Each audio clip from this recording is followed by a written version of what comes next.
administration official recently told members of Congress that Ukraine has the military capability to retake Crimea, but some officials are concerned any large-scale offensive that threatens Russia's hold on the peninsula could push Vladimir Putin to use nuclear weapons, say two U.S. officials familiar with the matter.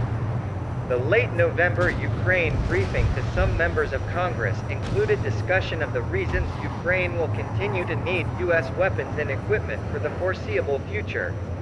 The two officials said a Biden official, when asked during the briefing about continued support for the Ukrainian military and whether it would try to retake Crimea, responded that Ukraine now has the ability to take it back. Asked about the response, a U.S. official said that Ukraine has no near-term objective to retake Crimea and that a military offensive is not imminent, but did acknowledge that Ukraine has shown resilience and perseverance throughout the war. Administration officials say they believe 3 recent deadly drone strikes against Russian military bases were carried out by Ukrainians, although they say it's still not clear whether the Zelensky government ordered them directly. Washington and other governments have provided Kyiv with more powerful weapons, including HIMARS artillery, that have inflicted serious damage on Russian forces. U.S. and Western perceptions of Ukraine's armed forces have changed since the February invasion, when U.S. and European officials worried Russian troops and tanks would crush their adversaries in a matter of days or weeks. Senior U.S. military officers and Western governments say Ukraine has shown ingenuity and grit in fighting a larger, better armed military and quickly incorporated new weapons systems provided by NATO members. The Ukrainians continue to shock the world with how well they're performing on the battlefield, a U.S. official said. The Biden official's apparent confidence in Ukraine's abilities comes as the administration debates whether to grant the continued requests of Ukrainian President Volodymyr Zelensky's government for more powerful weaponry, like ATACMS missile systems and tanks, and as Ukraine says Russia is preparing to send 200,000 fresh troops to attack Kyiv. A spokesperson for the National Security Council declined to comment. The red line, no Ukrainian offensive in Crimea, is believed to be imminent, officials and experts say, mainly because the current fight does not support it. Ukraine is struggling and has lost some ground around Bakhmut in the east. The two sides are in a virtual standstill there, and U.S. officials assess that based on where the Ukrainian troops and battlefield lines are now, the Ukrainian military will move northeast in the coming months, rather than south to Crimea. A lot would have to happen militarily first, before Ukraine could begin a real offensive to retake Crimea, a U.S. official said. Some administration officials, however, are privately discussing what could happen if Ukraine launches an offensive into Crimea, which Russia has held since 2014, and U.S. officials are concerned Putin could feel backed into a corner. Putin may react more strongly to Crimea, a U.S. official said. The destroyed Antonovsky Bridge, which was the only transportation route from Kherson to Crimea.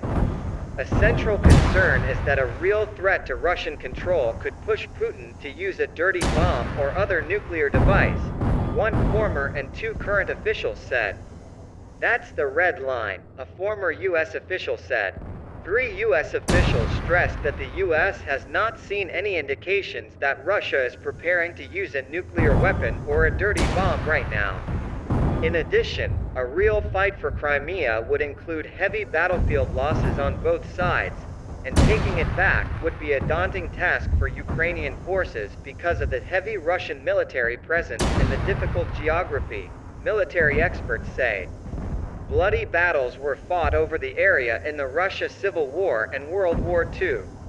The peninsula, which juts south into the Black Sea, is connected to mainland Ukraine by a narrow isthmus. Russia has up to 70,000 troops defending the peninsula's northern approaches, and they are dug in, 2 U.S. officials said. Ukraine lacks sufficient airborne or naval forces that could launch effective attacks against the dug-in forces. The Ukrainians would have better prospects attacking other Russian targets on the mainland and eastern eastern Ukraine, where Russian troops are more exposed, experts and a U.S. official said. If Ukraine made more advances against Russian forces in eastern and southern Ukraine, it could be better placed to eventually strike at Crimea, experts and a U.S. official said. Unclaimed attacks some Biden administration officials are already concerned about. Continued Ukrainian strikes inside Russia that could provoke a stronger response from Putin and spread the conflict to Ukraine's neighbors. A series of unclaimed attacks have targeted Russian forces in Crimea since July, including a drone strike that hit Russia's Black Sea Fleet in Sevastopol and explosions at a suspected Russian ammunition dump. In October, Ukraine indirectly claimed credit for damaging the Kerch Bridge in eastern Crimea, which connects it to mainland Russia. While administration officials believe Ukrainians carried out the 3 recent drone strikes against Russian bases, they don't think they were made with drones provided by the U.S. The White House was surprised by the strikes, 2 U.S. officials and a U.S. defense official said, creating a moment of frustration with the government in Kyiv, as occurred after the Kerch Bridge attack and the killing of the daughter of a close Putin ally. But other officials said that the frustration has been going on since the invasion and that in some cases it helps the U.S. to have plausible deniability about an incident.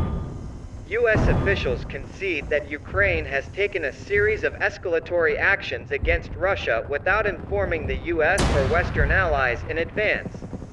A U.S. official said Ukraine does make its own battlefield decisions, but the White House is confident that Ukraine would not begin an extensive operation like retaking Crimea without notifying the U.S. in advance. Attacks deep inside Russian territory, which the Kremlin has blamed on Ukraine, have also raised concerns in Washington and European capitals that Kyiv could overplay its hand and provoke more escalatory action from Russia and derail any chance of peace talks, Western officials said. Nuclear tensions with Russia spiked in October, but they have since calmed considerably, the official said, and there are no U.S. intelligence assessments that Putin plans to use a nuclear weapon at this time. Secretary of State Antony Blinken, Defense Secretary Lloyd Austin, National Intelligence Director Avril Haines and the Chairman of the Joint Chiefs of Staff, General Mark Milley, held a closed briefing for House members on Ukraine on Thursday morning.